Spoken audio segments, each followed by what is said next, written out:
আমি যদি নবীর সময় আসতাম, আমি তো নবীর সাথে সাহাবী হয়ে আমি হয়তো নবীর সাথে হজ করতে আসতাম। আল্লাহ, তা আমি আমার ইচ্ছায় আসি নাই, কিন্তু আমার নবী এখানে দাঁড়াইছে, দাঁড়াই খানায় কাবার দিকে ফিরছে, ফিরে দোয়া করছে, ইন্না সাফা ওয়াল মারওয়াতা মিন শাইরিল্লাহ। আল্লাহ, এই সাফা মারওয়া হচ্ছে তোমার নিদর্শন। আল্লাহ, আমার হাজ্জাল বাইত আও ইতামারা ফালা জুনাহা আলাইহি ইয়াতাওয়াফা বিহিমা। আল্লাহ, কিয়ামত পর্যন্ত কেউ হজ করবে, উমরা করবে, আল্লাহ এর মধ্যে দৌড়াদৌড়ি করার মধ্যে অকল্যাণ নাই, বরকত আছে। আল্লাহ, আমি নবীর সাথে আসি নাই, নবীর সময় আসি নাই, কিন্তু আমি এই জায়গায় দাঁড়াই খানায় খাবার দিকে মুখ ফিরে, তুমি তোমার নিদর্শনের সামনে দাঁড়াই করেছি, ইন্না সাফা বলছো, ওই সাফার উপরে আমি এখন দাঁড়াইছি। আল্লাহ, আমি কোরআনের আয়াতের নিদর্শনের উপর দ্বারা আমি সাক্ষ্য দিচ্ছি। এটা যদি আপনার হৃদয় থেকে না আসে, এই হুদা খালি দৌড়াইছেন, এই ফিল তো আপনার হবে না। আল্লাহ রাব্বুল আলামিন বলছেন, ইন্না আউওয়ালা বাইতি উদিআ লিন-নাস, দুনিয়ার মানুষ তোমাদের জ্ঞান সীমিত, কিন্তু আমি রব্বুল আলামিন জানি। জেনে আল্লাহ রাব্বুল আলামিন বলছেন, দুনিয়ার বুকে প্রথম মানুষের জন্য যদি কোনো ইবাদত গৃহ নির্মাণ হয়, ওটা বাইতুল মুকাদ্দাস নয়। আল্লাহ বলছেন, আমি রব্বুল আমিন তোমাদের জন্য জানাচ্ছি, লাল্লাযী বিবাক্কাতা মুবারাকা। আল্লাহ বলছেন, ওটা পবিত্র বাক্কা তথা মক্কার ভূমিতে আল্লাহ রব্বুল আলামিন প্রথম কোন গৃহকে দুনিয়ায় নির্মাণ করেছেন। ইহুদিদের জবাব আল্লাহ রাব্বুল আমিন দিয়েছেন। আল্লাহ বলছেন, তোমাদের জ্ঞান ইব্রাহিম আলাইহিস সালামের ওই পর্যন্ত, তোমরা এর আগ পর্যন্ত তোমরা খবর জানো না।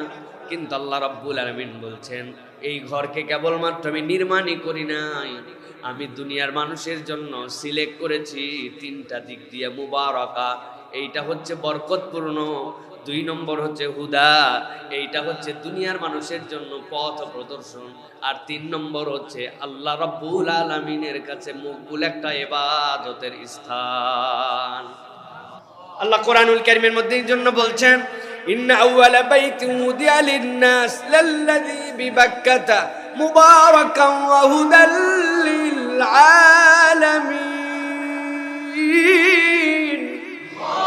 আল্লাহ বলছেন, এটা জগৎ সমূহের জন্য, কেবলমাত্র এরকম নয়, দুনিয়ার জন্য। আলম মানে কেবল দুনিয়া নয়, এই মহাবিশ্বের যা কিছু আছে, আল্লাহ রাব্বুল আমিন বলতেছেন, মহাবিশ্বের সূর্যের তুলনায় পৃথিবী অনেক ছোট, আবার সূর্য অনেক স্টারের তুলনায় একদম নগণ্য, কিন্তু আল্লাহ বলছেন পুরা জগতের জন্য এই ঘরটা আল্লাহর কাছে এত মূল্যবান যে পুরা জগৎ সমূহের জন্য আল্লাহ এই ঘরকে হুদা বানায় দিছে। আল্লাহ রাব্বুল আমিন বলছেন, কেন এটার মধ্যে আমি রব্বুল আলামিন এত মর্যাদাশীল করলাম, কিভাবে এটার মধ্যে আমি তোমাদের জন্য মুবারাকা ঢোকায় দিলাম। আল্লাহ বলছেন, ফিহি আয়াতুম বাইনাতুম মাকামু ইব্রাহিম।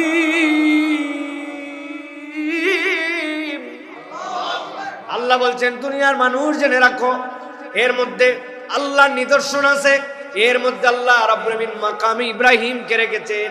ইব্রাহিম আলাইহিস সালামের ঘর ছিল ওই জমজম কূপের থেকে একটুখানি পাশে।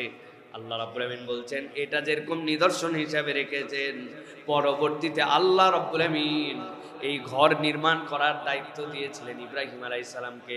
ইব্রাহিম আলাইহিস সালাম ছিলেন প্রধান সৈনিক, আর তার সাথে সহযোগিতা করেছেন তার সন্তান ইসমাঈল আলাইহিস সালাম। আল্লাহ রাব্বুল আমিন তার পদচিহ্নটা পর্যন্ত এত পছন্দ করেছেন, উপর দিকে উঠবে এত উপরে, কে তাকে হেল্প করবে, কে তারে মাচা বানায় দিবে। আল্লাহ বলছেন, মাচা বানানোর দরকার নাই, এমন পাথর আপনাকে দিলাম, ইব্রাহিম আপনাকে বলতেও হবে না, আপনার যে পর্যন্ত যে আপনার কাজ করার সুবিধা হবে, আল্লাহ পাথরকে অটোমেটিক ওই পর্যন্ত জাগায় দিবে। ছোট্ট ছোট্ট 2টা পায়ের চিহ্ন দিয়া আল্লাহ রাব্বুল আমিন সেটা পর্যন্ত সংরক্ষণ করেছেন। কোরআনে অনেকে অনেক কথা বলেন, কিন্তু একটা ইমানদার যখন হজের সফরে যায়, তার সবচেয়ে বড় বড় ফিলিংস হয়, কোরআন যে সত্য এটা বিশ্বাস করি জন্য আমি মুমিন, কিন্তু মানসিকভাবে শান্তি পায়। ইব্রাহিম আলাইহিস সালাম থেকে সেই মানসিক শান্তির বর্ণনা আসছে। আল্লাহর কাছে বলছে, আল্লাহ কাইফা তুহিল মাউতা, আপনি মৃতকে জীবন দেন কেমন করে। ইব্রাহিম আলাইহিস সালামের এই কথাই আল্লাহ বলেছেন, তুমি কি বিশ্বাস করো না? আল্লাহ, বিশ্বাস করব না মানে? অবশ্যই তো বিশ্বাস করি, কিন্তু আমার অন্তরে যেন একটু প্রশান্তি পায়। আল্লাহ বললেন, পাহাড়গুলা থেকে পাখিগুলাকে ধরে নিয়ে আসো, নিয়ে আসার পরে এরপরে জবে করো, সবগুলা মিস করে এরপরে বিভিন্ন পাহাড়ে ছড়ায় দাও, যেখানে দাঁড়াইছিল ওখানে দাঁড়ায় ডাক দাও। আল্লাহ বললেন তোমার নিজে হাতে জবেকৃত নিজে হাতে ওশমিশ করা গোস্ত ছড়ায় দেওয়ার পরে আল্লাহর নির্দেশে ডাক দাও, মাত্র পাখিগুলা যেরকম তোমার কাছে উড়ে উড়ে চলে আসছে, এইটার দ্বারা তুমি দেখতে পাবা তোমার অন্তর যে তাতমাইন হতে চায় আল্লাহ সেটা দেখায় দিবেন। আল্লাহ ওই মুতমাইন ইব্রাহিম আলাইহিস সালাম যিনি তার মাধ্যম দিয়ে তার বান্দাদার তার উম্মতকে উম্মতে মুহাম্মাদিকে মুতমাইন বানাচ্ছেন। এই বান্দা কোরআনুল কারীমের মধ্যে পড়েছে বাক্কার কথা, মক্কার কথা, এই বান্দা পড়েছে সাফার কথা, মারওয়ার কথা, এই বান্দা জমজমের কথা জেনেছে। কোরআনুল কারীমের মধ্যে আছে ইন্নাস সাফা ওয়াল মারওয়াতা মিন শাআইরিল্লাহ। ওই বান্দা আজ কোরআনের মধ্যে যেটা পড়ছিল ঈমান নিয়ে এবার ওই সাফার উপরে দাঁড়ায় দাঁড়ায় আবার ওই আয়াত পড়তেছে। আল্লাহ বলছেন এর থেকে বড় তৃপ্তি ঈমানদারের জীবনে আর কিছু হতে পারে না। আয় রব, আমি ওইখানে দাঁড়ায় আছি, ইন্নাস সাফা ওয়াল মারওয়াতা মিন শাআইরিল্লাহ। আল্লাহ তুমি বলছো এই দুইটা নিদর্শন, আমি নিজে সাক্ষ্য হয়ে গেলাম। আমি এখন সাফার উপরে দাঁড়ায়া কাবার দিকে তাকায়া তোমার কাছে দোয়া করতেছি। কোরআন যে নির্ভুল, কোরআন যে সত্য সেটা মানি, কিন্তু আজকে আমার মন প্রশান্ত হয়ে গেল। আল্লাহু আকবার। আল্লাহ এই জন্য বলছেন ফিহি আয়াতুম বাইয়িনাত, এই খানায়ে কাবার মধ্যে তোমাদের জন্য স্পষ্ট নিদর্শন আছে। মাকামে ইব্রাহিম আল্লাহ বলছেন ওমান দাখালাহু কানা আমিনা, আমি আল্লাহ ঘোষণা দিয়ে দিলাম এই চৌহদ্দির মধ্যে যে ঢুকবে সে আল্লাহর কাছে নিরাপত্তা পেয়ে গেল। অপরাধ বাহিরে প্রমাণ হবে, বিচার বাহিরে হবে, কিন্তু ভিতরে কারো সাজা দেওয়ার ক্ষমতা নাই। তোমার প্রয়োজনহীন যদি একটা গাছের পাতাও ছেড়ো এটাও তোমার জন্য অপরাধ। তোমার এই গাছের পাতারও নিরাপত্তার মধ্যে আল্লাহ দিয়েছেন, তুমি একটাও এরকম কিছু করতে পারবা না। মক্কাতে যাবেন, খানায় কাবায় ঢুকবেন, দেখবেন ফ্যানগুলা ঘরে আস্তে আস্তে, যদিও এসি চলে, ছোট্ট ছোট্ট ঘর বাউই বলি যে আমরা চড়ুই পাখি, পাখিগুলা কবুতরগুলা উপরে উপরে বাসা বানাইছে। 5,500 লোক প্রত্যেক দিন খানায় কাবা পরিষ্কার করে, ক্ষমতা নাই পাখির বাড়ি ভাঙ্গে জ্বরে বিদায় করে দিবে। ওই পাখিটা পর্যন্ত খানায় কাবার ভিতরে নিরাপদ। সুবহানাল্লাহ। বিড়ালগুলা ভিতরে ঢুকছে, মনে করছে খুব ডিস্টার্ব করে বোধহয়, উপায় নাই তারে ওখান থেকে বের করে দেওয়ার জন্য 1000 বার পরিষ্কার করে 1000 বার মুছে, কিন্তু মেরে ফেলবে, ক্ষমতা নাই। আল্লাহ বলছেন ওমান দাখালাহু কানা আমিনা, আমি আল্লাহ কিয়ামত পর্যন্ত মানুষের জন্য এমন নিদর্শন বানালাম এর ভিতরে যে ঢুকবে সে নিরাপদ। সুবহানাল্লাহ। সালাফরা এটার অনেক ধরনের ব্যাখ্যা করেছেন। আল্লাহ রাব্বুল আলামিন এই নিরাপত্তা কেবল দুনিয়ার জন্যই দিবেন না, নিরাপত্তার আর একটা লেয়ার আছে। দুনিয়ায় আপনার যত পয়সা থাক, যত আপনার ক্ষমতা থাক, যত পাওয়ার থাক, আপনার যদি একটা ভিসা না থাকে আপনি খানায় কাবায় যেতে পারবেন না। ওই ভিসার নাম আপনার পাসপোর্টের জন্য ঈমান লাগবে, আশহাদু আল্লা ইলাহা ইল্লাল্লাহ লাগবে, লাগবে কিনা? যত টাকা থাক যাওয়ার কোনো ক্ষমতা নাই। আল্লাহ বলছেন এইটা তোমার জন্য এমন একটা সার্টিফিকেট, এমন একটা ভিসা যেইটা থাকলে তুমি ওর ভিতরে ঢুকতে পারো। তার মানে আল্লাহ বুঝাচ্ছেন দুনিয়ার বুকে এমন নিরাপত্তার জায়গায় তুমি যেই ভিসার কারণে ঢুকতে পারো, ওই বান্দা স্থায়ীভাবে নিজের জীবনে এইটা ধরে রাখতে পারলে আল্লাহ জাহান্নাম থেকেও তাকে নিরাপদ করে দিবে। আল্লাহ রাব্বুল আমিন এই জন্য বলছেন ওয়ালিল্লাহি আলান নাসি হিজ্জুল বাইতি মান ইসতাতা ইলাইহি সাবিলা ওয়ান কাফারা ফাইন্নাল্লাহা গানিয়্যুন আনিল আলামিন।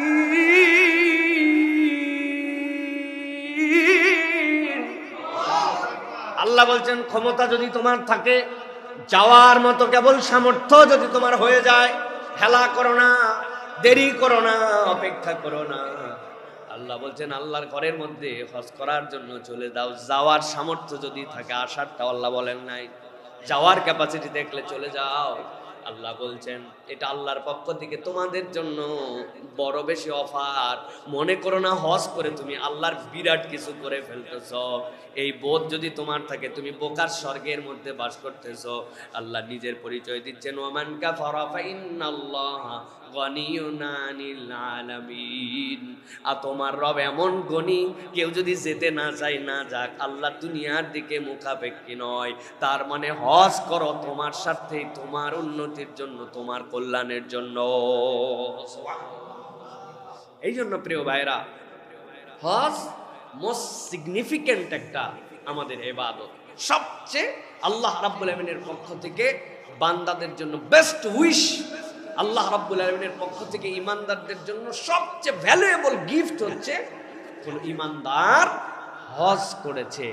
আসলে মুমিনের জীবনে তার যে মনোবিকাশ, তার যে মেন্টাল হেলথ, তার যে মনের বড়ত্ব, হজ না করলে এইটা বান্দার জীবনে, ঈমানদারের জীবনে বড়ত্ব আসে না।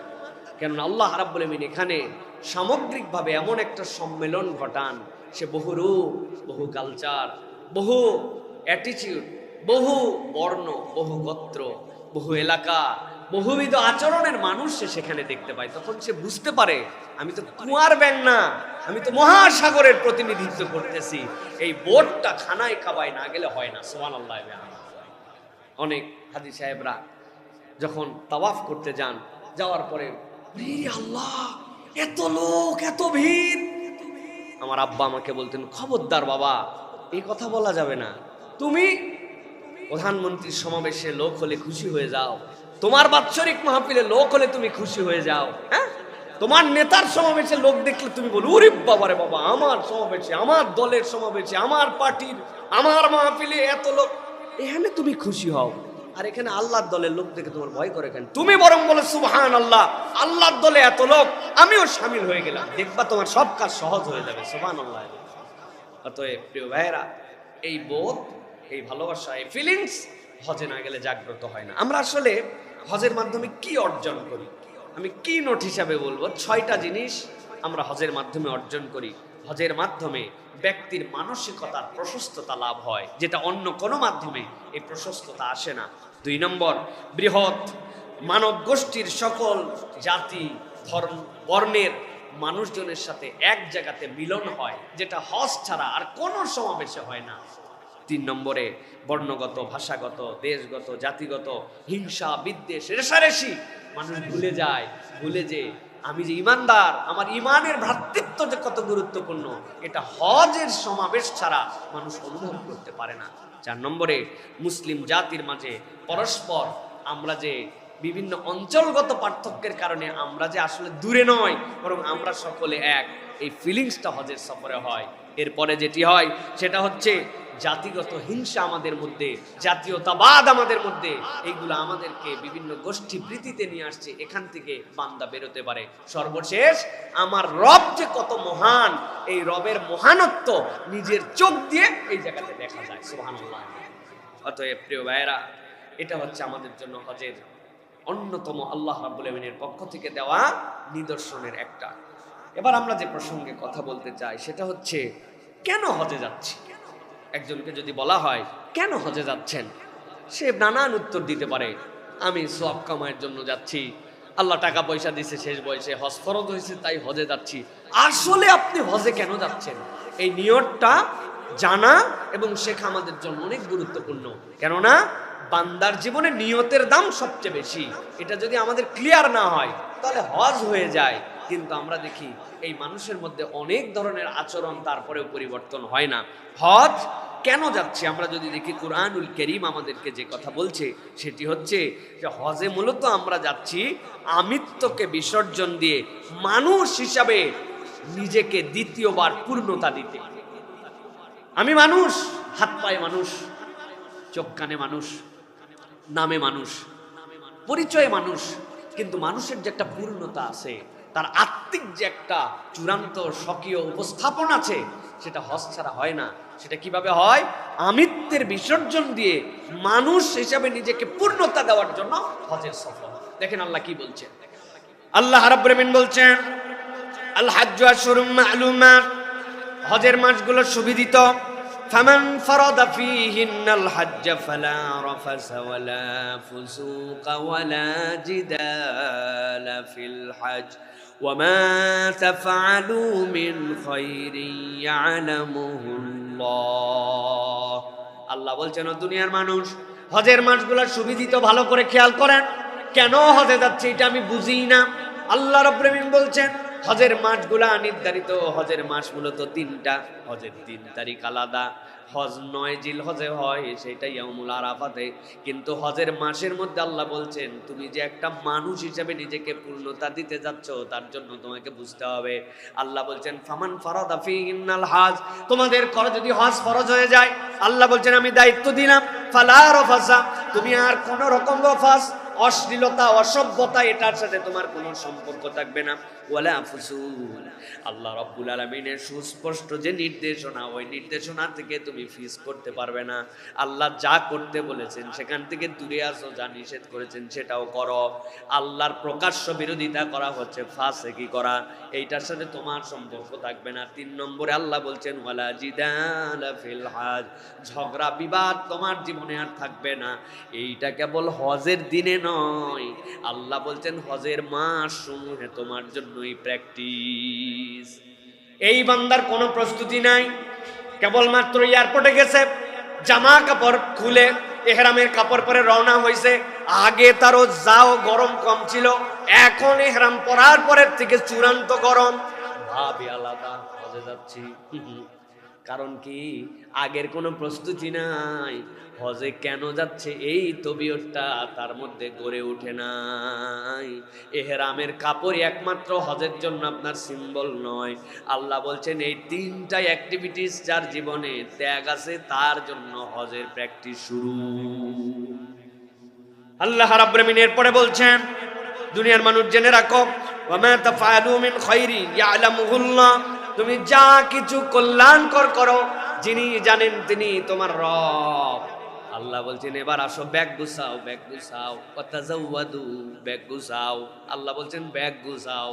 তাজাওয়াদু মানে পাথেয় সংগ্রহ করে নাও, পানির পট নাও, গ্লাস নাও, ব্যাগের মধ্যে শীতের কাপড় নাও, তোমার জন্য মেডিসিন নাও, চশমা যদি লাগে ভেঙে যদি যায় খুঁজে পাবা না, আরেকটা চশমা নাও, চোখের মধ্যে ইনফেকশন হয় এই জন্য ড্রপ নিয়ে নাও, পা ফেটে যায় জন্য ভ্যাসলিন নিয়ে নাও, তোমার যা যা লাগবে নাও। তবে আল্লাহ বলছেন জেনে রাখো ব্যাগ ভর্তি যা নিছো আরেকটা ব্যাগ আলাদা করে ভর্তি করে নিও। আল্লাহ বলতেছেন ফা ইন্না খায়রাজ যাদিত তাকওয়া, তোমার উত্তম পাথেয় হচ্ছে আল্লাহ ভীতি। যেই হজের মধ্যে সব আছে, ব্যাগ সুটকেস ভর্তি, কিন্তু আল্লাহর ভীতিতে তোমার জীবনে রফাস মুক্ত হয় নাই, ফুসুক মুক্ত হয় নাই, জিদাল মুক্ত হয় নাই। আল্লাহ বলছেন এই বাহ্যিক ব্যাগ ভর্তি হজ তোমাকে কিছু প্রশান্তি দিতে পারে, কিন্তু তোমার আত্মার পরিবর্তন দিবে না। আল্লাহ রাব্বুল আলামিন বলছেন ওয়াত্তাকুনি ইয়া উলিল আলবাব, আল্লাহ বলছেন ও জ্ঞানওয়ালারা আল্লাহকে ভয় করে চলো। তোমার পাথেয় তুমি যাই নাও না কেন, যদি আল্লাহকে ভয় করার পাথেয় তোমার জীবনে না থাকে, এই হজের কোনো মানে নাই। এরকম আপনি অনেক হাজি দেখতে পাবেন হজ করার পরে আরো বেশি বেয়াদব আছে না নাই? হজ করে ব্যাংক ডাকাতি করছে আছে না নাই? হজ করে দেশের টাকা বিদেশে পাচার করছে আছে না নাই? আলহাজ সাহেব নির্দেশ দিয়ে মানুষকে গুলি করে মেরে ফেলছে, চোখ কানা করে ফেলছে আছে না নাই? তাহাজ্জুদ গুজার বান্দি কি আকাম করছে এটা নতুন করে বলার দরকার না, আছে না ভাই? আল্লাহ এই জন্য বলছেন আমার কথা নয়, আমার কথা হলে তো আপনি অন্যরকম মনে করবেন। আল্লাহ রাব্বুল আমিন এই জন্য বলছেন ওয়াত্তাকুনি ইয়া উলিল আলবাব, তুমি যদি জ্ঞানওয়ালা হও তাহলে তোমার খোদা ভীতির পাথেয়টা সবার আগে নাও। এই জন্য হজে যে যাবে তার হিসাব করতে হবে যে আমি কি আল্লাহকে ভয় করে সব কাজ করতেছি নাকি আমার অন্য কোনো উদ্দেশ্য আছে। যদি আল্লাহ ভীতি তার পাথেয় হয়ে যায়, আল্লাহ বলছেন এই হজের বিনিময় জান্নাত ছাড়ার কিছুই নয়। তাহলে মূলত হজ আমার কেন? আমার জীবন থেকে আমি রফাস দূর করবো, অশ্লীলতা, অসভ্যতা, বেহায়াপনা, নির্লজ্জতা, এগুলো আমার জীবনে থাকবে না। এটা আমার জীবন থেকে ত্যাগ করতে হবে। আমাদের কাছে অনেক কিছু এখন স্বাভাবিক হয়ে গেছে, তাই না? লজ্জাই লাগে না, লজ্জা লাগে আর? আচ্ছা বলেন তো, আপনি আপনার মেয়ে অ্যাডাল্ট হয়ে গেছে, তার যে পোশাকে আপনি দেখতে পারবেন না, আপনার কাছে লজ্জা লাগবে, নিজেরই তো মেয়ে, কিন্তু তারপরে সে বড় হয়ে গেছে, তার একটা শালীন পোশাক আছে। আল্লাহ রাব্বুল আমিন মেয়েলি শারীরিক গঠনের কারণে ছেলের থেকে তাকে ব্যতিক্রম করেছেন জন্য আপনি আপনার সন্তানকে এটা দেখতে পারবেন না। এরকম আছে না ভাই? বাপ যদি আদর্শ হয় তার তো একটু রুচি হবে এটা। ওই লোকে টিভিতে ওরকম কিছু দেখতেছে, তার একটুকু ফিলিংস হয় না, আছে না? টুপি মাথায় দিয়া লম্বা দাড়ি নিয়ে দেখতেছে, আছে না, নির্লজ্জের মতো। তার মানে কি আল্লাহ রাব্বুল আলামিন বলছেন তুমি রফাজ বোঝো নাই এখনো, তোমার জীবনে তুমি বাহায়াপনাটা তুমি এখনো বোঝো নাই, তোমার দিলের ওই জায়গাটা মরে গেছে। হজ তোমাকে এটা জাগ্রত করার জন্য নিচ্ছে। ফাসেকের ফাসেক 2 নম্বর মাল বিক্রি করে, মানুষকে ধোঁকা দেয়, ওজনে কম দেয়। হ্যাঁ, 1 নম্বর মাল না, 2 নম্বর জেনে পরে এটা বিক্রি করে। কত ধরনের 2 নম্বরই আছে এই দেশে। হ্যাঁ, তোরা কাজ কর তাড়াতাড়ি, আমি নামাজ পড়ে আসতেছি, রাস্তা দেওয়া লাগবে 6 ইঞ্চি, দিছে 4 ইঞ্চি, দেওয়া লাগবে যে জায়গায় খোয়া, হ্যাঁ ওই জায়গায় দিছে 2 নম্বর জিনিস, যেই জায়গায় দেওয়া লাগবে বিটুমিন ওই জায়গায় দিছে কেরোসিন, যেখানে দেওয়া লাগবে রড ওখানে দিছে কঞ্চি, কাবারি, আন্দাজি বাঁশ বলেন আপনার, আছে না নাই? এগুলো আমাদের সমাজের লোক। তার মানে সে ফিস্ক বোঝে নাই। ফিস্ক মানে কি, ফাসেক মানে কি, আল্লাহ যা নিষেধ করেছেন সে আল্লাহর বিরোধিতা সরাসরি করে এবং এটাকে কোনো কিছু মনে করে না। ভাই কি হয়েছে, এটা কোনো ব্যাপার হলো নাকি, এরকম একটা ফিলিংস। হ্যাঁ, এই ফিলিংসের থেকে আল্লাহ বলছেন তোমার মন ঘুরানোর জন্য তোমাকে হজে নিয়ে যাচ্ছি, তুমি আর এরকম থাকবে না। তুমি যেটা ফিস্ক, আল্লাহর যেটা বিরোধিতা, ওইটা তোমার মধ্যে থাকবে না। হাজী সাহেব হজে নেড়াও করে, দাড়িও শেভ করে। হ্যাঁ, দুইটাই উপর থেকে নিচ পর্যন্ত সব চাইছে সমান করে ফেলছে। আমার নিজের চোখে দেখা ভাই, 1বার 2বার হলে তো ভিন্ন কথা ছিল। 4 থেকে 5,000 লোকের সাথে হজ করছি আমি এখন পর্যন্ত। কি সোজা কথা নাকি প্রিয় ভাইয়েরা? এগুলো দেখে শুনে বলতেছি ভাই। উনাকে অনুরোধ করছি, এবার প্রথম হজ তো আগামীতে ইনশাআল্লাহ। আরে প্রথম হজে আপনি কি বুঝাচ্ছেন? কই এই অভ্যাস করতেছি ইনশাআল্লাহ, হজের কয়দিন তো ছিল দাড়ি, এখন আবার ইনশাআল্লাহ সামনে রাখবো। বুঝানোই যায় না প্রিয় ভাইরা, আছে না? কেন? উনি হজের নিয়তের সময় বোঝে নাই যে আল্লাহ রাব্বুল আমিন আগেই তাকে বলেছেন ফালা রাফাসা ওয়ালা ফুসুকা, বাবা তুমি হজে আসতেছো, এই কাজ করা যাবে না, এটা করলে হজ থাকে না, এটা ঠিক করে তুমি আসো। তোমার ওয়াইফ পর্দা করে না। হ্যাঁ, তুমি কেমন হাজী সাহেব? হাজী সাহেব পরিচয় করা দিচ্ছে, হুজুর আমার মেয়ের জন্য দোয়া করবেন। তাকায় এত মাথায় খারাপ। এই হাজী সাহেবের এই গেটআপ আর ওনার মেয়ের এই গেটআপ, কি সাংঘাতিক গেটআপ তার! একটা মুসলিম নারী এরকম পোশাক পরতে পারে না। উনি দোয়া চাচ্ছে হুজুরের কাছে ওনার মেয়ের জন্য। এরকম প্রচুর দেখা যায়, এয়ারপোর্টে দেখা যায়। প্রিয় ভাইয়েরা, আল্লাহ তাদেরকে হেদায়েত দেন। কিন্তু কেন হচ্ছে না? উনি বুঝেন নাই যে হজ তাকে ফিস্ক মুক্ত করার জন্য নিচ্ছে। উনি মনে করছে হজে যাচ্ছি আমি, মোটামুটি আল্লাহ টাকা পয়সা দিছে, করে আসি একবার, সবাই যায় আমিও গেলাম একবার, হ্যাঁ না গেলে কেমন দেখা যায়, এই জন্য যাচ্ছে উনি। উনি বুঝে নাই ওয়ালা জিদালা ফিল হজ, হজের পরে আপনার জীবনে কোনো সাংঘর্ষিকতা থাকবে না, ঝগড়া বিবাদ এগুলো তো সবসময় নিষিদ্ধ। কিন্তু হজের পরে আপনি পিউরিফাইড মানুষ, এইটা তার মন মানসিকতার নেই। এই জন্য হজের মধ্যে যেও ঝগড়া করে। হজের মধ্যে যে ঝগড়া হয় নর্মাল জায়গায় এত ঝগড়া হয় না, সেটা সামনে বলবো ইনশাআল্লাহ। তাহলে প্রিয় ভাইয়েরা, হজে যাচ্ছি মূলত আমরা পিওর মানুষ হতে, 3টা স্বভাব পরিবর্তন করার জন্য। কয়টা? রফাস, ফিস্ক, জিদাল, এই 3টা থেকে মুক্ত হওয়ার জন্য, আল্লাহর কাছে নিবেদন দেওয়ার জন্য আমি হজে যাচ্ছি। এটা হচ্ছে হজে যাওয়ার উদ্দেশ্য। এবার চলেন, হজের সফরে আমরা তালবিয়া পড়ি। হজের তালবিয়া আসলে কি? তালবিয়াতে আমরা কি বলি?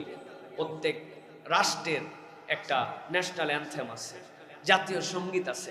প্রত্যেক দল পর্যন্ত এখন তাদের দলের ব্র্যান্ডিং করার সময় তাদের একটা সঙ্গীত উপস্থাপন করে। মাদ্রাসাগুলা পর্যন্ত তাদের একটা গজল রাখে, যে এই মাদ্রাসার নাম দিয়ে তাদের এটা, তাদের গজল এটা, আছে না নাই?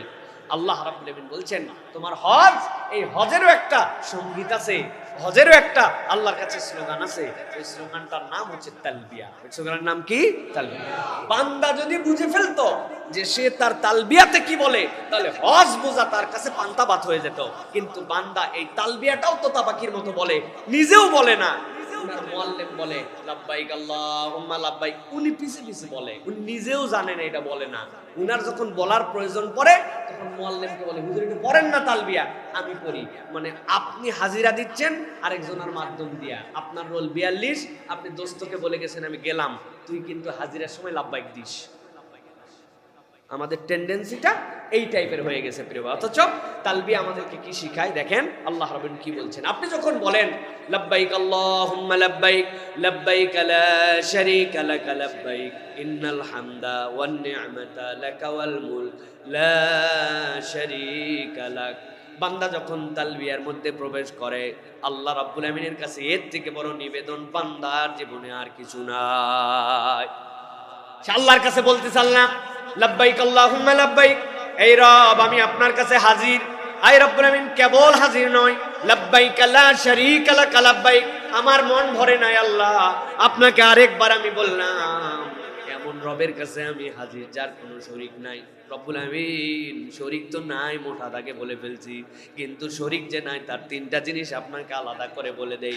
ইন্নাল হামদা, আয় রব্বুল আমিন দুনিয়াতে অনেকের প্রশংসা করেছি, নানান কারণে তেলবাজি করেছি, নানান কারণে তাদেরকে কৃতজ্ঞতা আদায় করেছি, করতেও হয়। কিন্তু আল্লাহ আজকে আপনার কাছে জানাচ্ছি যত কৃতজ্ঞতা হয় কৃতজ্ঞতার গোড়াটা আপনার কাছ থেকে, আপনার উপরে কৃতজ্ঞতা পাওয়ার কোনো হকদার নাই। ইন্নাল হামদা ওয়ান নিয়ামাতা, রব্বুল আমিন অনেক নিয়ামতের কৃতজ্ঞতা অনেকের কাছে আদায় করেছি, কিন্তু আমার জীবনের সব নিয়ামতগুলাই আপনার পক্ষ থেকে আসছে। আজকে এইগুলার মধ্যে আর কাউকে ভাগ দিব না আল্লাহ, আপনি হচ্ছেন সকল নিয়ামতের উৎস। লাকা ওয়াল মুলক, এই রব্বুল আমিন ক্ষমতা পাওয়ার দুনিয়ার বুকে দাপট, অনেকের অনেক কিছুতে আমি প্রভাবিত হয়েছিলাম, মনে করেছিলাম এর পিছে ছুটলে তার পেছনে গেলে আমি কিছু ক্ষমতা পাবো, আমার পজিশন বাড়বে। আল্লাহ আমি বুঝি নাই, কিন্তু আজকে আপনার কাছে কাফনের কাপড়ের ড্রেসে আপনার কাছে হাজির হয়ে বলতেছি লাকা ওয়াল মুলক, আপনি ছাড়া আর কোনো মুলুকের মালিক কেউ নাই। আল্লাহর কাছে এরপরে বলছে আল্লাহ এত যে বললাম তাও আমার মন ভরে নাই, আবার আপনার কাছে বলতেছি লা শারীকা লাক, এই তিনটা বিষয় যেটা বললাম এইগুলার মধ্যে কোনো শরীকানা নাই। বান্দা যখন এই তালবিয়া বুঝে বুঝে বলে তার জীবন থেকে শিরিক চলে যায়, রুবুবিয়াতের শিরিক চলে যায়, উলুহিয়াতের শিরিক চলে যায়, বান্দা তখন বিশুদ্ধ হয়ে যায়। আল্লাহ নবী বলতেছেন এই তালবিয়া যদি তার অন্তর থেকে একবার মুখে উচ্চারণ হয়, বান্দা যখন তালবিয়া পড়তে শুরু করে রাস্তার পাশের পাথর, তুমি যেটাকে পাথর মনে করো সে আর পাথর থাকে না, তোমার সাথে তালবিয়া পড়ে, গাছ তালবিয়া পড়ে, আসমান জমিন তখন ওই বান্দার সাথে তালবিয়া পড়তে থাকে। আল্লাহ তোমার বান্দা যে সাক্ষ্য দিয়েছে আমরাও সাক্ষী হয়ে গেলাম, তোমার বান্দার সাক্ষ্য সত্য। আল্লাহ বলছেন ওই বান্দা এই তালবিয়ার হালতে একবার যদি আল্লাহর কাছে হাজির হয়ে যায় আর হজ যদি তার মাবরুর হয়ে যায়, আল্লাহ বলছেন তার আর জান্নাতের মধ্যে কোনো পার্থক্য না। সুতরাং এই তালবিয়া আমাদের জন্য বিশাল বড় শিক্ষার বার্তা নিয়ে আসছে। আপনি বলছেন ইন্নাল হামদা, কিন্তু আপনি তেলবাজি করান অমুক তমুকের, ওয়ান নিয়ামাতা বলছেন কিন্তু আল্লাহর নিয়ামতের প্রতি আপনার পূর্ণ আস্থা নাই। লাকা ওয়াল মুলক বলে আবার বলেন জনগণ ক্ষমতার উৎস, আপনি বলেন ভাই ওয়ান অফ দা পার্ট এইটা, কিন্তু আপনার এক্সট্রিম বিশ্বাস থাকতে হবে রব্বুল আলামিনই আপনাকে দিতে পারেন, আল্লাহ ছাড়া কেউ দিতে পারে না, ঠিক কি না? এটা আপনার মনের মধ্যে প্রশস্ত জায়গার মধ্যে এটা থাকতে হবে। আল্লাহ বলছেন তালবিয়া এই জন্য এত দামি, আল্লাহ রাব্বুল আলামিন ওই বান্দাকে নিয়ামত দেন। হাজী সাহেব সেই তালবিয়াও ভাড়াটিয়া লোক দিয়ে পড়ায়, একজন পরে উনি পিছনে পড়ে, উনি তালবিয়াই ঠিক করতে পারে নাই, হজে চলে যাচ্ছি আমি। এই জন্য হজের মাস 3টা আর হজের দিন ওই যে 5 দিন আপনার জন্য, এর জন্য আগের থেকে প্রস্তুতি নেওয়া লাগে। আল্লাহ রাব্বুল আলামিন তালবিয়ার এই শিক্ষাটা আমাদের জন্য গ্রহণ করার তৌফিক দান করেন। আল্লাহ নবী সাল্লাল্লাহু আলাইহি ওয়াসাল্লাম বলছেন মান হাজ্জা লিল্লাহ ফালাম ইয়ারফুস ওয়া লাম ইয়াফসুক রাজা'a কায়াউমিন ওয়ালাদাতহু উম্মুহু, কেউ যদি আল্লাহর জন্য হজের নিয়ত করে এর মধ্যে যদি ফুসুক না করে, রফাস না করে, সে যেদিন ফেরত আসে মায়ের পেট থেকে বের হলে যেরকম বাচ্চার অ্যাকাউন্টে সওয়াবও নাই গুনাহও নাই, নিষ্পাপ, আল্লাহ হাজীকে এরকম নিষ্পাপ করে প্রেরণ করেন। সুবহানাল্লাহ। এই নিষ্পাপত্ব মানে কি? এই নিষ্পাপত্ব মানে আপনি আল্লাহ রাব্বুল আলামিনের সাথে শিরিক করেন না, আপনি আপনার বিশুদ্ধ জীবনকে আবার বেছে নিয়েছেন, ফিসকের সাথে আপনার সম্পর্ক নাই, এটা আপনি শপথ নিয়ে আসছেন, আপনি আর কোনোদিন জেনে শুনে অসভ্যতার মধ্যে ঢুকবেন না, এটা আপনি ডিক্লেয়ার করেছেন। আল্লাহ রাব্বুল আলামিনের পক্ষ থেকে নিয়ামত, এই জন্য আমাদেরকে এটা বুঝতে হবে প্রিয় ভাইয়েরা। এরপরে যে বিষয়টি বলতে চাই, হজ আমাদের জন্য খুব দামি সফর, কিন্তু হজ আমাদের জন্য একটা অনুভূতির সফর। কিসের সফর? হজ হচ্ছে অনুভূতির সফর। ইবনুল কাইয়িম রাহিমাহুল্লাহ বলেন ইবাদতের প্রাণ হলো 2টা, একটা হচ্ছে শ্রদ্ধা আর একটা হচ্ছে ভালোবাসা। ইবাদতের প্রাণ ভালো করে বোঝেন, আমরা যে রিচুয়াল পালন করতেছি এইটা কেবলমাত্র আনুষ্ঠানিকতার মতো। আপনি টপাটপ উঠলেন, রুকুতে চলে গেলেন, সুবহানাল্লাহ সুবহানাল্লাহ বললেন, দাঁড়ালেন, এরপরে আবার সিজদায় চলে গেলেন। এইটা আপনার মন আসমানে, জমিনে, দোকানে, মাদ্রাসায়, পড়ালেখায়, ব্যবসায়, যেখানকারটা সেখানে আছে, অটোক্যাড সফটওয়্যারের মতো আপনার এটা চালু হয়ে গেছে। ইবনুল কাইম বলছেন ইবাদত এই উদ্দেশ্য নয়, ইবাদতের মধ্যে শ্রদ্ধা লাগবে, এটা তার প্রাণ। ইবাদতের মধ্যে ভালোবাসা লাগবে, এটা হচ্ছে ইবাদতের রূহ। এই দুইটা না থাকলে ইবাদত হয় না। হজের সফর এই জন্য বলা হয় অনুভূতির সফর। কিভাবে অনুভূতির সফর? আল্লাহ রাব্বুল কোরআনুল কারীমের মধ্যে বলেছেন, যালিকা ওয়া মান ইউআযযিম শাআইরাল্লাহ ফাইন্নাহা মিন তাকওয়াল কুলুব। কেউ যদি আল্লাহর কোনো নিদর্শনকে সম্মান করে, এটা তার অন্তরে আল্লাহ ভীরুতার একটা প্রকাশ। ওই বান্দা যখন খানায় কাবার সামনে গেছে, সে ব্যাকুল হয়ে গেছে, সুবহানাল্লাহ, এটাই তো সেই ঘর, বাইতুল মামুরের প্রতিচ্ছবি যার উপরে আসছে, এটাই তো সেই ঘর, সকল পয়গম্বর যেখানে আসছেন, এটাই তো সেই ঘর, যেই ঘর আল্লাহ বলেছেন প্রথম নির্মাণ করা দুনিয়ার বুকের ঘর।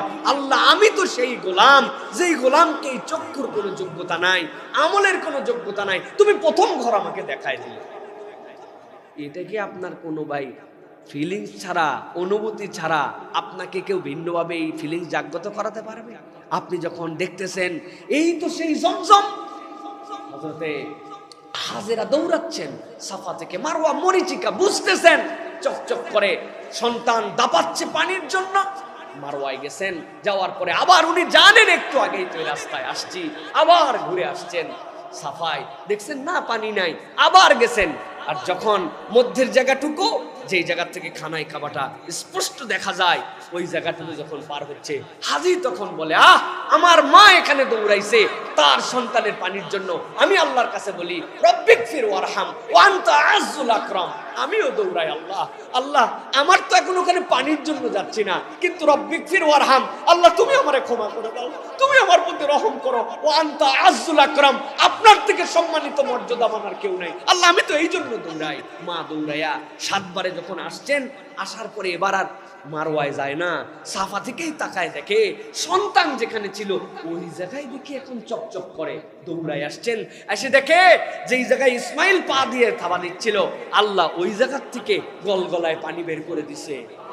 পানি যখন বের হইছে, উনি ওনার মশগুলা ভরাইছে, কাপড় চোপড় ভিজাইছে, জান ভরে বাচ্চারে খাওয়াইছে, গোসল করাইছে, নিজে খাইছে। পানিটাও থামে না, পানি তো বের হয় আর বের হয়। হযরত রাসূলুল্লাহ সাল্লাল্লাহু আলাইহি ওয়াসাল্লাম বলছেন, তোমাদের মা তখন কি করলো জানো? তোমাদের মা তখন বলল, জম জম, থাম থাম, ওরে পানি, তুই যদি চলে যাস এরপরে আমার বাচ্চার জন্য কি হবে? আস্তে চারিদিক দিয়ে বালু টেনে টেনে তিনি তো চারিদিক দিয়ে বেড়া দিয়ে দিল। বলছেন তিনি যদি এই বেড়াটা না দিত, তাহলে এইটা হয়ে যেত কিয়ামত পর্যন্ত প্রসবনী নহর। আর ওই বেড়া দেওয়ার জন্য হচ্ছে কূপ, ঘুরাবে না কোনোটাই, কিন্তু বেড়া দেওয়ার জন্য কূপ হয়েছে। আল্লাহ ওই রহমতের নিদর্শন, রব আমার মতো গোলাম রে ওই জায়গায় আনছো। কই হাজেরা আলাইহিস সালাম দৌড়াইছিলেন, আমারে দৌড়াইছো আল্লাহ, তুমি আমারে মাফ না করে আমার জীবনে রহমত না নিলে আমি আর রহমত কোথায় পাবো? আল্লাহ তুমি আমার ওই জায়গায় হাজির করছো। এটা ফিলিংসের সফর। খালি আপনি দৌড়াইলেন, জিজ্ঞাসা করছে কি করো, কই সাফা মারওয়ার মধ্যে দৌড়াদৌড়ি মারতেছে। কি দৌড়াদৌড়ি মারা? এটা আপনার ফিলিংস মারা। এইটা আপনি ওই পাহাড়ের উপর দাঁড়াইছেন, যেখানে দাঁড়ায়া নবীজি আপনাকে দোয়া করতে শিখা গেছেন। আমার নবী নাই, তার সাহাবীরা নাই। আল্লাহ আমি তো আমার ইচ্ছা এই সময় আসি নাই, আমি যদি নবীর সময় আসতাম, আমি তো নবীর সাথে সাহাবী হয়ে আমি হয়তো নবীর সাথে হজ করতে আসতাম। আল্লাহ তো আমি আমার ইচ্ছায় আসি নাই, কিন্তু আমার নবী এখানে দাঁড়াইছে, দাঁড়াই খানায় কাবার দিকে ফিরছে, ফিরে দোয়া করছে, ইন্না সাফা ওয়াল মারওয়াতা মিন শাআইরিল্লাহ। আল্লাহ এই সাফা মারওয়া হচ্ছে তোমার নিদর্শন। আল্লাহ ওমান হাজ্জাল বাইত আও ইতামারা ফালা জুনাহা আলাইহি ইয়াতাওয়াফা বিহিমা। আল্লাহ কিয়ামত পর্যন্ত কেউ হজ করবে, উমরা করবে, আল্লাহ এর মধ্যে দৌড়াদৌড়ি করার মধ্যে অকল্যাণ নাই, বরকত আছে। আল্লাহ আমি নবীর সাথে আসি নাই, নবীর সময় আসি নাই, কিন্তু আমি এই জায়গায় দাঁড়াই খানায় ঘর থেকে মুখ ফিরে তুমি তোমার নিদর্শনের সামনে দাঁড়াই করেছি। ইন্না সাফা বলছো, ওই সাফার উপরে আমি এখন দাঁড়াইছি। আল্লাহ আমি কোরআনের আয়াতের নিদর্শনের উপর দ্বারা আমি সাক্ষ্য দিচ্ছি। এটা যদি আপনার হৃদয় থেকে না আসে, এই হুদা খালি দৌড়াইছেন, এই ফিল তো আপনার হবে না।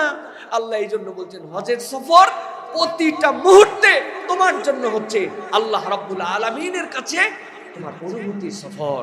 তুমি চিন্তা করবে ওই সময় থেকে এই সময় পর্যন্ত বাস্তবতাও চিন্তা করো। আহা, আমার নবী যখন দৌড়াইছেন, পাথর গরম ছিল, মরিচিকাময় আবহাওয়া ছিল, কিসের এসি কিসের কিছু ছিল না। এখন জমজম পর্যন্ত কুলিং খায়, উপর দিয়ে হাওয়া দেওয়া। আমার নবী কি কষ্ট করছে, আহারে একটু রান্না কতজন ভাগ করে খাইছে, আর আমার জন্য কত ব্যবস্থা আল্লাহ তুমি করছো। আল্লাহ, এর জন্য তোমার কৃতজ্ঞতা আল্লাহ। তাই বলে এই আরাম দিয়ে তুমি যেন নবীর সময়ের প্রাপ্তির থেকে আমাকে বঞ্চিত করো না। আয় রব, কি দোয়া করবো আমি তো দোয়াই জানি না। আল্লাহ, তোমার নবী সাহাবীদেরকে নিয়ে যা যা দোয়া করছে ওইগুলো সব তো আমি তোমার কাছে দিলাম আল্লাহ, আমি তো বলতে জানি না। আল্লাহ, তুমি আমারে ওইগুলো দাও। এটা ফিলিংস, এই হজের সফর অনুভূতির সফর। আপনি খালি যাচ্ছেন আর আসতেছেন, বিরক্ত লাগে আপনার, আরো শেষ হয় না কেন? ঘড়ির টাইম দেখে আসে গল্প দেয়, আমার তাও 26 মিনিটে শেষ করা হয়েছে। তোর কতক্ষণ লাগছে? তোর এতক্ষণ লাগলো? উনি খালি দৌড়াইছে, উনি তো তওয়াফ করে নাই, ওইটা তার অনুভূতির মধ্যে নিয়ে আসতে পারে নাই। এই জন্য হজের সফর আপনার জন্য অনুভূতির সফর।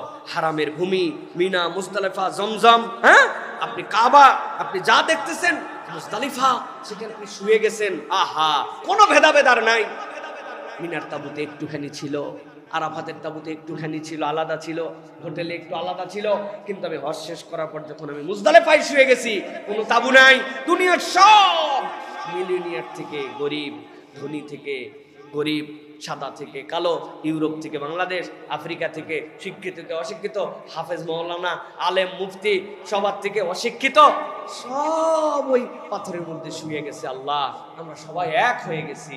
আল্লাহ, এই তাসবিয়ার জন্যই তো দুনিয়াতে তোমার আমাকে সৃষ্টি করেছো। আল্লাহ, অতএব আমাকে ইচ্ছায় অনিচ্ছায় যেহেতু এই জায়গায় শোয়ায় ফেলছো আল্লাহ, তাহলে আমার জীবনটা তোমার কাছে যেভাবে উপস্থাপিত হলে, তোমার কাছে যেভাবে গেলে এরকম একদম কমল হয়ে তোমার কাছে উপস্থাপিত হতে পারি, সেই জিন্দেগিটা আমাকে দান করো। এটা যদি আপনার না থাকে তাহলে মনে হবে আয় রে, কখন ফজর হবে, আর কখন এই বালুর মধ্যে থেকে উঠে আবার হোটেলে যাই একটু গোসল টোসল করে ফ্রেশ হবো। আর পারি না ভাই, ভালো লাগে না ভাই, শেষটা ওই মুজদালিফার সময় শেষ হয় না। পুরাটা রাত বসে বসে পার করে দিলাম। আপনি বসে বসে পার করলেন না অনুভূতিতে পার করলেন? এটা আপনার ফিলিংসের জায়গা। এই জন্য হজ অনুভূতির সফর। আপনার যদি অনুভূতি জাগ্রত না হয়, আপনি হজে মজা পাবেন। আল্লাহ আমাদেরকে এই অনুভবগুলো জাগ্রত করে একটা হজ করার তৌফিক দান করেন। প্রিয় ভাইরা, এবার যে প্রসঙ্গে বলতে চাই সেটা হচ্ছে যে আমরা যারা হজে যাই, যারা হজের সফরে থাকেন, আমরা অনেককেই দেখি হজের সফরে হাজী সাহেবরা অনেক রেগে যায়। আমি অনেক সময় বলি হজের সফর রাগের সফর। কিভাবে?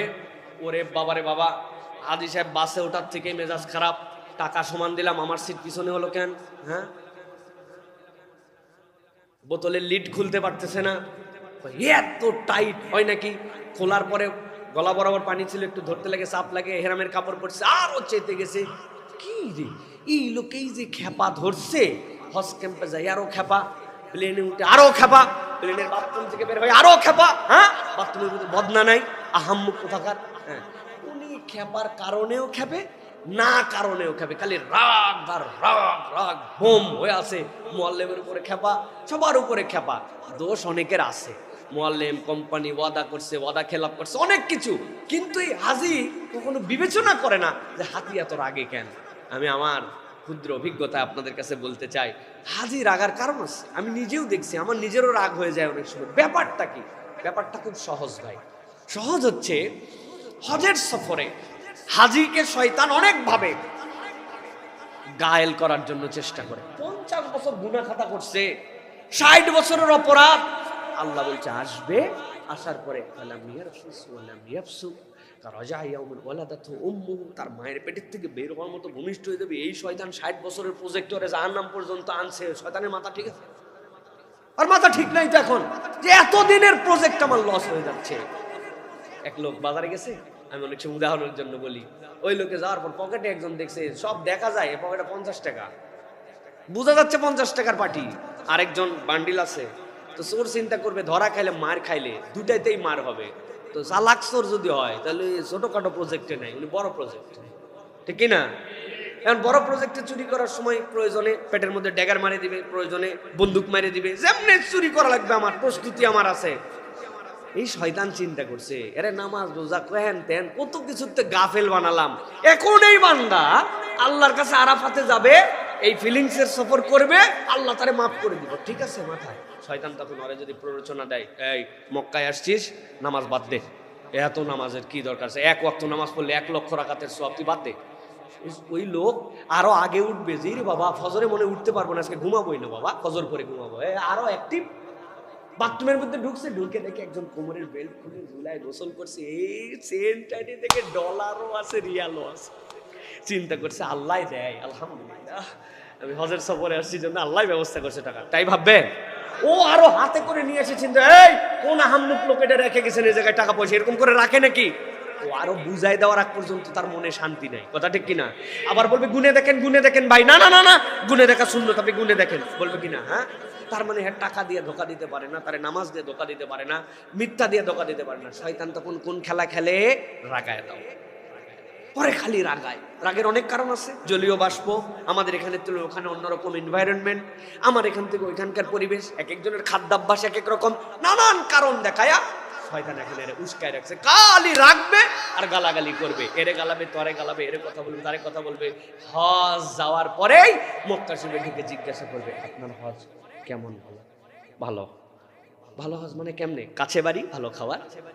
আপনার হজ আরে হজ আহা অনেক দূরে বাড়ি, খাবার ভালো না। ও বাবা, ভালো হজ আর খারাপ হজের সংজ্ঞা এটা কে নির্ধারণ করছে? শয়তান নির্ধারণ করছে। কারণ এই লোক অন্য সময় গুনাহ অন্যটা করেই না, এই গুনাহগুলো তখন করতে শুরু করেছে। অতএব শয়তানের ফাঁদ চিনে চিনে আপনাকে যেতে হবে। হজের সফর যেন রাগের সফর না হয়। এটার দ্বারা আবার যারা ট্রাভেল চালারা আছেন, আপনারা উল্টা পাল্টা প্রতিশ্রুতি দিয়া, মিথ্যা কথা বলে তারে নিয়া আপনি আবার ওয়াজ করবেন, রাগ করতে হয় না। আপনাদের জন্য কিন্তু আরো সাংঘাতিক ব্যাপার আছে। আপনি আল্লাহর মেহমানের সাথে 2 নম্বরই করতেছেন, আপনি আল্লাহর কাছে চিটিংবাজ হিসাবে উঠে যাবেন।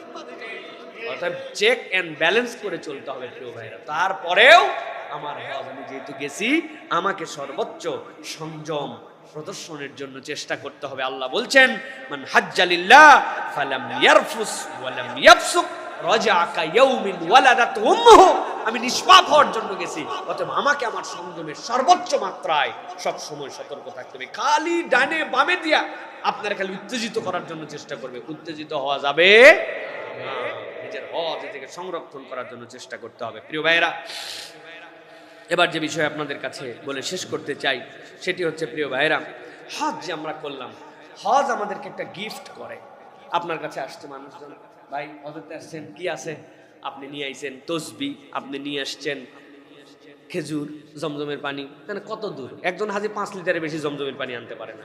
খেজুর কত দূর আনছে? যতই আনুক 23 কেজির উপর 1 লাগেজ হয় না। ধরলাম একটা 23 কেজি খেজুর আনছে, কথার কথা, কেউ আনে না, তাও আনলো।